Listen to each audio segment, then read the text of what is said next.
Hello, this is Stephanie. And this is Brian. Welcome to our podcast, The Making and the Remaking of a Codependent Mind. This week we thought it would be good to spend more time on the subject of anger and resentment. We've had a number of episodes that have centered around shame because it was a very central emotion to your experience. But you also struggled with both anger and resentment, and they're kind of closely linked. Yeah, they're in the same family, more or less, anger and resentment. And again, you struggled with both of those emotions. Yeah. All the way through your life. Right. I mean, I struggled with emotions in general as far as being able to recognize them and use them properly. But anger and resentment were ones that were especially difficult for me to handle and ones that I avoided very easily and very well. You've used the terms before that you saw emotions either good or bad. I mean, is that how you experienced them, or is that how you also understood them? Yeah, I mean, I didn't actually spend enough time thinking about them, So I didn't, like we talked about, they were interrupted at super early age for me, so I didn't have a lot of experience knowing exactly what they were for. And as far as I could tell, most people in my life had struggled to handle them also. So I didn't have good models of directly in my life of people that handled emotions well or correctly or in some way that seemed useful. Or so yeah, the good or bad thing was kind of just a feeling. It's kind of like, oh no, I don't like that feeling. That's a bad feeling. So I think early on in our relationship, you did seem to explicitly think that anger was bad. Yeah. And that you were doing a good job of not being angry. You saw other people in your life, mainly say Jay or previously R, use anger, erupt in anger, I guess similarly to what you saw with your dad and maybe with G. And so you would kind of cast it as you were kind of more in control, rational. I think there's other people in my life that saw it the same way too. Oh, you're so chill, or you're so mellow. Right. You don't let things get to you or whatever. But it was not a good thing that I wasn't letting things get to me at all. But you definitely saw anger as a bad emotion, like pejoratively, it was bad. And like I said, mostly because of the way I saw the other people in my life use it. Sure. So we mentioned in an earlier episode that Aristotle had a theory of emotions, and the way he talked about them, I think, is much more productive than thinking of them in terms of good or bad or healthy or unhealthy. Right. He described them either as pleasurable or painful emotions. And obviously, we would prefer pleasurable to painful, but one is not better or worse than the other. So in terms of painful emotions, we can list some off. Fear, anger. Yeah, shame.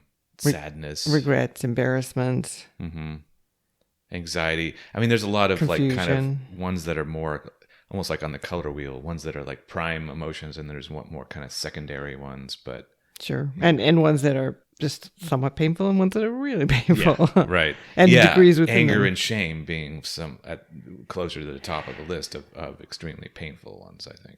And then we have pleasurable ones that we can also list.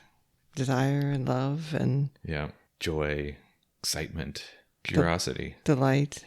Yeah. And so you see the pleasurable ones as being related, kind of as you were saying, like families of emotions, and then also the painful ones. Kind of these seem to be natural groupings of them. Yeah, and so where we see shame and embarrassment and guilt, for instance, we talked about those as kind of a grouping. And then we fear and anxiety and confusion. Those kind of be a grouping of it. So we're taking up anger, resentment grouping. Yeah. To kind of just explore the role that played in your life and the kind of new way that you've come to understand the role they could play in your life. Yeah, and how necessary all of these emotions are and the importance of listening to them and what they're telling us. So not as this is a bad emotion that I need to avoid, but this is an emotion that's telling me something, what's going on. Yeah, that seemed to be the biggest problems with categorizing things as good and bad, is that you don't get the information about the world, about yourself, that the emotional reaction is trying to clue you into. So like what exactly am I seeing as bad? Because it feels painful. That's it. I mean, I don't like the feeling of it. But who does? Who likes being angry? It's not a... Well, but it's similar if we're talking about painful, a body pain. No one likes to feel, say, a pain in a certain part of their body. It's uncomfortable, but it's a message that's telling us something. Yeah, right. And if all we do is just like, whatever, take a bunch of drugs and cover up that it's painful, we didn't solve the problem. And it could come back to be even worse. But there are other problems with deciding off the top whether something's good or bad. So that you say, well, no, I'm going to avoid this one because it's bad. Yeah. I think it's the way you've described trying to kind of mute or avoid or suppress the bad emotions. It's kind of hard to do that just with bad emotions. Yeah, right. Because it was not that clear, really, to me. I mean, this is all stuff I did automatically also. But yeah, it wasn't always that clear what exactly was good or bad, even. Because a lot of times they were rolled up into, like one particular situation or a person or interaction or something like that could have both. Or I could be experiencing something pleasurable, but there's fear just behind it, And, you talked about, shame getting attached to a lot of things. So yeah. maybe if you felt excitement or desire, maybe there'd be some shame or fear that was somehow wrong or bad to feel that excitement. Or it was going to be taken away from me the second I sank into it or something, there was no safe pleasure, really. So you kind of ended up muting a lot of the good emotions as well. Yeah, I did. Yeah, or at the very least, I would allow myself to feel it for a very short period of time, and then it would be like, oh, something's going to happen here. I can't, I need to stop feeling this pleasure because I know it's going to end. And in terms of avoiding ones that you thought was bad or you understood as bad or what were really painful, like I was just saying with the physical pain analogy, often the more you try to suppress an emotion, the larger it gets.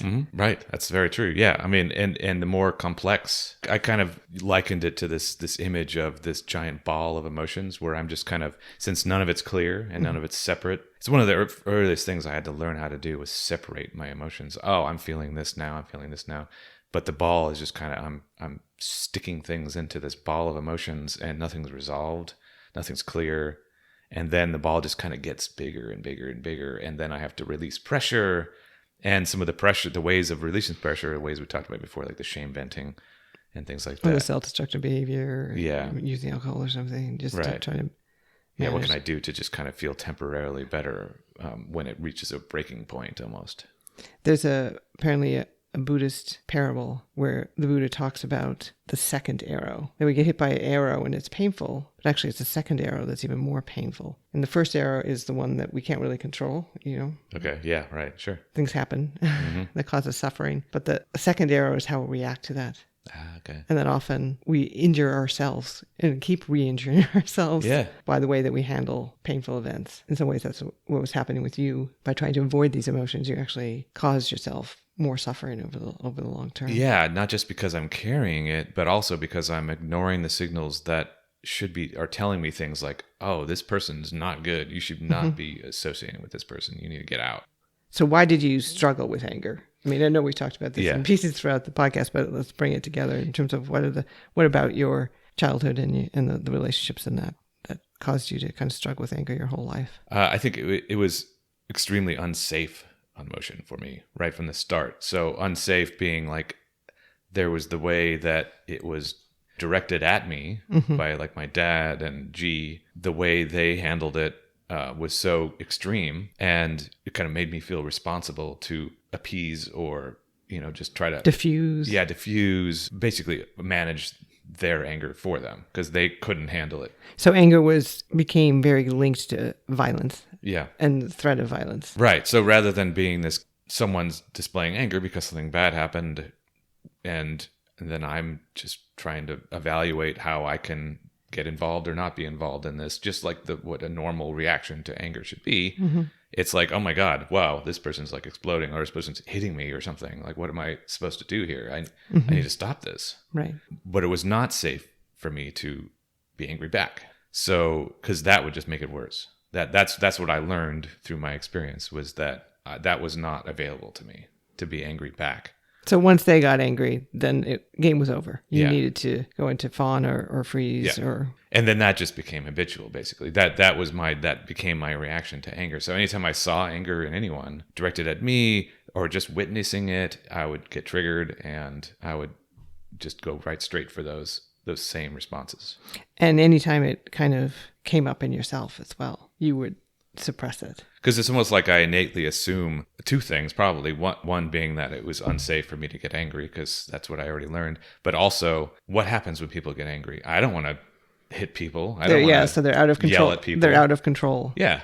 So anger causes people to go out of control. So, and I don't want to be like that because I didn't like that when it was directed at me. Right. So what are the problems then of not being able to both deal with other people's anger or deal with your own anger? Then it becomes this situation where, because like we said, it's actually useful emotion. All of our emotions are useful, and it could be a motivating factor towards taking some kind of necessary action. You hear that talked about a lot in the literature of emotions, the ways in which emotions motivate and inform our actions. That seems to be the evolutionary root of these experiences. And anger in particular can be a very motivating response. Yeah, because it's terrifying to take certain actions. If you see people fighting or something, it's like, wow, I don't think I am capable of getting involved in that. But then if you're motivated by anger, it's like, oh, wow, I need to do something here. Like this. I need to intervene. Right. Gives you some like adrenaline and... Absolutely, a physiological response. Yeah. And apparently, when they've looked at the physiological response and the anger response, for most people, if there's injustice done against them, it causes anger. But the largest anger response comes from when they see injustice being done to others, especially others that they care about. Yeah, and that wasn't available to me either, and that's horrible. That's not good for the people in your life when you can't recognize or do anything when, so this goes back to the G friendship too, though, where that sort of got sabotaged from me, like watching him abuse other people felt just as bad as when he was abusing me. And it's not just a human emotion. Yeah, true. We've seen anger responses in other animals as well. It does seem like a emotion that has to do with keeping us safe, both individually and collectively. Right. Yep. Yeah. Our pack, our tribe, whatever, we need to defend ourselves sometimes. Defend ourselves individually, or defend our whole group. Whatever each of us can do. And then, or like there can be collective anger or something where we get to come together and battle against some kind of giant injustice, which we have done repeatedly. Yeah. Our culture and all human cultures have had to do that, which is not to say that it's a universally positive response, especially how it's managed and expressed. Yes. Because absolutely, because it is so powerful and motivating, it can lead to extremely destructive reactions. Yeah. Mine was one extreme where I'm just avoiding it entirely. And then there's the other extreme where people just completely fly off the handle and start attacking or killing people with or anger. Just even to a lower extent, people like your dad just venting their anger into the household in the form of verbal violence, which is destructive to the people around them. Mm-hmm. We've talked about codependents and narcissists kind of being two sides to the same coin. Yeah, where a response to perhaps powerlessness and fear and potentially shame in childhood can create both a narcissist and a codependent. Yeah, right. I mean, it's like that's like the origin, and then it splits off into these totally different paths. And it's almost like if we look at, for instance, with anger and the way that your narcissistic partners expressed or managed anger. Of course, they managed it by outsourcing it to you. Mm-hmm. So if they felt angry, then something that was someone else's fault and responsibility, and someone else needed to manage their anger. Yeah. And the codependent is exactly unfortunately the opposite, right? Mm-hmm. That other people's anger, they see like, oh, that's so I'm somehow responsible. Right. I'm assuming that I need to do something. I need to do something. Again, just demonstrating how that connection between codependent behavior and narcissistic behaviors can be so toxic for the codependent. Mm-hmm. And also indicates why it was so destructive in your life. Because not only were you managing other people's anger when they should have been managing their own anger, mm-hmm. you also did not have access to your own anger to be able to stand up against that injustice. Yeah, so I just get stuck time and time again with people that need their anger managed. And also you should be angry with because they're mistreating you and they're treating you badly and they treat other people badly. Yeah, so I'm not reading that signal at all. So I'm reading the wrong signal. I habitually just going, this person's angry, it must be my fault, or I need to do something here. So it's just knee-jerk reaction of make sure this person's not angry anymore. And then it's just this cycle over and over again of doing that on a daily basis, rather than going, oh, wait, this is not justified anger. I shouldn't be putting up with this. And in fact, what should be happening is I should be getting angry. Yes, I should be getting angry. About the way that they're behaving and the way that they're treating me. Yeah. I mean, when I go back through my history of those relationships with R and J and stuff, like almost every situation I can think of is just like, wow, I should have got angry right there. My God, this person was behaving horribly. But no, instead it's like, oh no, it's my fault. So we have those two responses. We have the narcissistic response of my anger is not my problem. I'm going to make it your problem. Mm-hmm. I'm entitled to other people managing my anger for me. And then you have on the other side of the coin or the spectrum, I guess, is the codependent response in that I'm not entitled to my own anger and I have to manage everyone else's. Mm-hmm. But there's a lot of people in between that. Yeah. As always. For instance, there's always, the spectrum. I mean, because it is a powerful, I don't think it has to actually be a painful emotion. Yeah. It's certainly a powerful emotion and a motivating emotion. Motivating emotion, right. So it can be disruptive and difficult to manage and know how to respond. And I've certainly been around people who have not done it well. I mean, that's kind of also emotional maturity. I mean, that's kind of what we see from your dad. Yeah. Feeling anger and not knowing how to express it kind of productively or respectively or effectively. And I certainly was in a previous relationship with someone who had anger issues, and the issue was a difficulty feeling and managing anger. Mm-hmm. So there was a lot of anger suppression and kind of somewhat codependent behaviors in terms of trying to placate. Right. But then eventually it would just kind of explode. Yeah, right. Because it wasn't actually being resolved or dealt with. It was just trying to be hidden, and then it would explode in a very, again, disrespectful, unproductive verbal violence, throwing things because and I think couldn't manage feeling. It's either like I can't feel it or I'm going to feel it in such a way that it takes me over. That's kind of a version of the ball I was talking about a minute ago. And that's the way that's the way it works for some people. Yeah, it's just like the ball gets bigger and bigger and explodes. But it explodes that way. Now, all this anger that I could have been dealing with, in a much milder way throughout, like I'm not dealing with at all, and then boom. Yeah. But with me, the ball wouldn't erupt in anger still, because no matter what, I had to stay away from that. Well, so I was just saying that I don't think anger had to be a painful emotion, but I guess it becomes painful if you can't do anything about it. If you can't let it off, if you can't act, because again, it's powerful, it's motivating. Yeah. And so if you feel stuck and powerless and you cannot find some way to express or address the anger, then I think what some people do, or what you seem to have done, is to turn it inward. Yeah. As resentment. Yep. Yeah. So that's why I think anger and resentment are so linked. And I think one can lead to the other and the other can lead to the, so anger can turn into resentment because it's something that you initially, if you have appropriate anger response where you feel something, you sit with it, you analyze it and go, okay, this is justified. I should be angry here.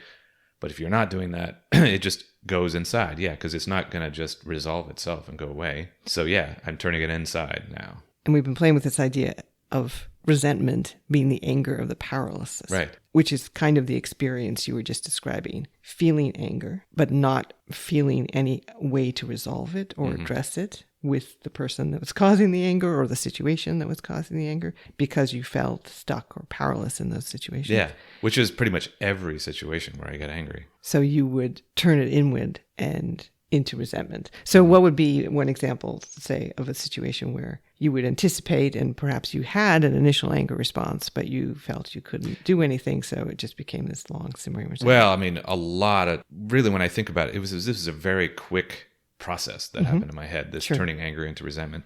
But when I go back and sit with almost any direct abuse situation that I can think of from any of those previous relationships, I did have a moment of anger here. My first impulse is like, oh, this is not right here. They should not be talking to me like this. Right. But then just very quickly, not even consciously at all, it's like, well, there's nothing I can do about that at all. There's never anything I can do about that. I'm permanently basically have to just deal with this. And then immediately goes into resentment. And then I go into this freeze mode. And then now I'm trying to just do whatever I can do to stop this person being angry. But the resentment doesn't go away. So that just gets lodged in the ball also. So now I have this, now I'm carrying more resentment. And when I was with these people, at least once a day, multiple times a day, something happened that caused that to happen. So I just had this massive load of resentment. So you had a lot of these kind of one-off incidences that you resented, and then there were kind of long-term resentments in those relationships as well, right? Yeah, right. There were also like these kind of injustices that I saw on a daily basis. So like with Jay, you know, when we talked about that relationship, how lazy she was, basically not helping around the house at all, just laying around all day or sitting at her computer while I shopped and cleaned and cooked and worked. And a lot of times she didn't even work at all. So really basically just kind of taking advantage of me in every way. And I didn't feel as though I could do anything about that, though. I just felt like, well, I mean, I guess this is what she thinks life should be like here, and what this relationship should be like. But in that case, you knew you resented it. Absolutely. I was conscious of the resentment at that point. Talked about it to other people. Yeah, right. Well, so that's actually leads me into the how I did deal with resentment. Sometimes I never dealt with it directly, as in like I didn't let it convert back into anger and then direct that anger at the appropriate person. Instead, what I would do is I just would vent the resentment to someone else, someone that was safer. This person's going to listen to me just complain basically about Jay's behaviors. But that didn't resolve the resentment, no, it didn't. Of course. Well, and especially because if I said a little too much, and the person would say, well, why are you putting up with that? And I go, wow. They would actually probably encourage you to be angry. And you go, no, I can't be angry. No, I can't be angry. Be angry with that. So that was a useless exercise too. You know, really, it's just always looking for a way to resolve this resentment, but never finding it. So anger turned into resentment is particularly problematic because there doesn't seem to be the same motivating energy behind resentment as there is with anger. But there's still presumably information that it's communicating about the situation. Mm-hmm. Yeah, I mean, I think resentment can be a motivating factor, because I think there's a lot of situations where maybe it sneaks up on you, right? Like it could be. Well, I mean, I think maybe this happened with you in your previous relationship, just kind of this gradual build of smaller scale injustices or right. Poor behavior, but not extreme poor behavior or anything. Yeah, I mean, that's a good point. So that it's not with anger, it's more in your face. And it seemed to be a more immediate reaction to a situation that's in front of you, where resentment, I think, can kind of, build over time because it's not so powerful emotion. Yeah. But I do think that we should take it as a motivation to act. And part of what I like about this idea of resentment being the anger of the powerless is because I find when I start to fall in resentment that it's useful to ask that question. What power do I have in this situation? Yeah, right. That's good. And if I have some power and I don't exercise it, well, then the resentment isn't really justified. Right. You're looking for a way to resolve it. Do I have power? If I don't, then, okay, what do I do with this? Do I need to accept it? Is there some other action, like more indirect action I can take, like leave? Yes. So if in your situation, you resented the fact that Jay did none of the cleaning or the cooking or the grocery shopping. And that seems like outside of the relationship for people who didn't know about the abuse or understand the trauma bond or your codependent habits, seems like it would just be like, okay, well, stop cooking for her. Right. Yeah. Or say something like, hey, you know what? Like, we need to divide it. And if she says no, then stop cooking for her. I mean, there seems to be like a lot of actions you can take, a lot of power you have in that situation. Yeah. That you shouldn't have to be just stuck in resentment. But then I just had this permanent stance of powerlessness. So it's not like I'm analyzing each time I feel resentful. I'm going like, oh, what's my power here? I just assume I'm powerless. Kind of, that was just a default position for me. So I knew I wasn't going to be able to do anything about it ever. So we could take resentment, if you're feeling resentment, as an invitation to examine your situation. Yes. And to do an honest accounting of what kind of power you do have or what kind of power you don't have. And we talked about this a little bit in the Serenity Prayer episode, that we have a responsibility to ourselves to think honestly about ourselves as agents in the world and to take action. And if you're feeling resentment long term, it's probably because you're assuming that you have no power or agency. Yeah, that's a great way to look at it, I think. Yeah. So it's a signal that maybe you're stuck somehow in this powerlessness position. And we have to say, it could be the case where you are in a situation where you have very little power and agency. Yeah. So again, when you were a child, and often children resent their parents because their parents exercise power over them, and there's really almost nothing that they can do. Yeah, very little say in where you go to school and where you live and things like that. Yeah.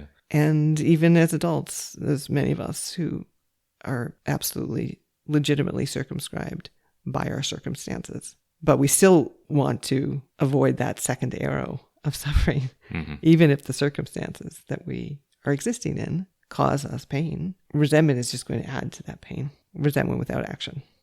It's not going to resolve anything for you, and it's not going to resolve anything for anyone else who you're connected with that may benefit from you taking the correct action. Absolutely. So that's our updated, more detailed take on anger and resentment. As always, thank you for your feedback and your comments, and also for your likes and follows. Those help other people find our show. You can find us by searching Codependent Mind on Instagram or Facebook, or email us at codependentmind@gmail.com. We'll be back in a couple weeks with another topic.